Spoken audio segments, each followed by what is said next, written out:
எல்லாரும் எப்படிங்க இருக்கீங்க? நல்லா இருக்கீங்க. இந்த கேக்குக்கு ஒரு பெரிய ஸ்டோரி கூட இருக்குன்னு சொல்லலாம். மேம் வந்து பார்த்தீங்கன்னா, இந்த கேக்கு பார்த்து அவங்க குழந்தைக்காக பண்ணாங்க. மேம் டேஸ்ட் நல்லா இருக்குமா? ஃபினிஷிங் நீட்டாக இருக்குமா? நான் எதிர்பார்க்குற அளவுக்கு இருக்குமா? சொதப்பிட மாட்டேங்கன்னா அவ்வளோ பயந்துக்கிட்டாங்க. பட் நான் கேட்டது மேம்கிட்ட ஒன்று மேம் கடைசியாக உங்களோட ரிவ்யூ எனக்கு கொடுப்பீங்களா அப்படின்னு கேட்டேன்னா, கண்டிப்பாக நல்லா இல்லைனாலும் கொடுப்பேன் அப்படிங்கிற மாதிரி சொன்னாங்க. ஓகேங்க மேம் அப்படின்னு சொல்லிட்டேன்.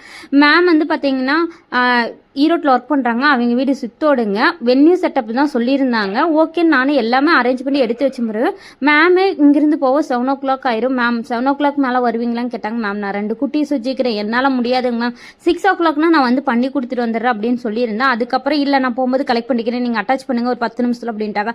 10 நிமிஷத்தில் நான் என்னென்ன என்னால் பண்ண முடியுமோ பண்ணும்போது எம் பொண்ணு வந்து எப்படியோ அந்த ஃபோட்டோ எடுத்தான்னு எனக்கு இதில் ஒரு 2 ஃபோட்டோ எடுத்து வச்சிருந்தா. கடைசியில் மேம் அண்ட் ரிவ்யூ கேளுங்களேன். எந்த ஒரு கெமிக்கல் இல்லாமல் பேக்கிங் பவுடர் பேக்கிங் சொல்லலாம் கிளாஸஸோ இல்லை கேக் ஆர்டர்னா டிடி கேக் கேக் ரொம்பவே சூப்பராக இருந்தது, ரொம்ப சாட்டிஸ்ஃபைடாகவும் இருந்துச்சு. கேக் நான் எக்ஸ்பெக்ட் பண்ணதை விட ரொம்பவே சூப்பராக அழகாக டிசைன் சூப்பராக பண்ணி கொடுத்துட்டீங்க. கேக்கோட டேஸ்ட்டும் நல்லா இருந்துச்சு. குட்டீஸ் எல்லாம் ரொம்பவே லைக் பண்ணி ரொம்ப லைக் பண்ணி சாப்பிட்டாங்க. ரொம்ப ரொம்ப தேங்க்யூ ஸோ மச் மேம்.